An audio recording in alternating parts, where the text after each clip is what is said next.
साधारणतः September October महिन्यात येणाऱ्या शारदीय नवरात्राबद्दल, म्हणजे की आपण ज्यावेळेस घटस्थापना करतो, 10व्या दिवशी दसरा असतो, या सर्व गोष्टी म्हणजे या शारदीय नवरात्राबद्दल आपल्या सर्वांनाच माहिती असतं.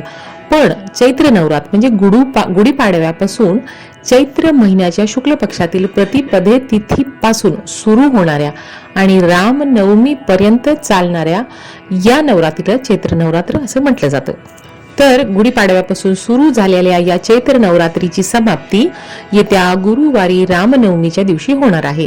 तर या चैत्र नवरात्रीत शक्ती, उपासना, व्रत, जप, तप, हवन केल्याने कुलदेवीचे आशीर्वाद प्राप्त होतात अशी मान्यता आहे.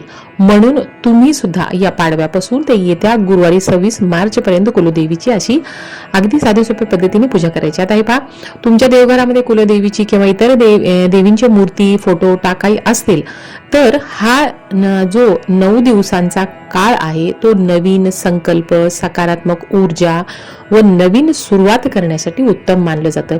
असे म्हणतात की या चैत्र नवरात्रीच्या 9 दिवसांमध्ये देवी उपासना केल्याने यश, आरोग्य, समृद्धी प्राप्त होते. तसं तर शारदीय नवरात्रात घटस्थापना अनेक लोक करतात, पण या चैत्र नवरात्रात जरी आपल्या घरामध्ये अखंड दिवा आपण तेवत ठेवत नसेल, घटस्थापना करत नसाल, तरी पण या चैत्र नवरात्रीत आपल्या कुलदेवीची पूजा पंचमीला, सप्तमीला, नवमीला केली तर तिच्या कृपा प्रसादाने, आशीर्वादाने नक्कीच तुम्हाला चांगलं फळ मिळेल.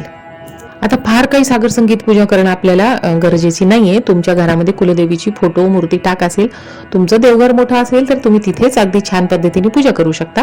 पण जर तुमचं देवघर लहान असेल तर तिच्या बाजूला अगदी छोटंसं पाट, चौरंग मांडून तुम्हाला कुलदेवीची फोटो, मूर्ती काही टाक असेल तर तुम्हाला त्यांना अभिषेक घालून किंवा पुसून त्याची मांडणी करायची आहे. तुम्ही सुवासिक फुलं आणा, उदबत्ती लावा, कापूर लावा, धूप, दीप लावा, काहीतरी छान नैवेद्य देवीच्या आवडीचा करा किंवा फळ नैवेद्य, सुकामेवा असं तुम्ही दाखवू शकता.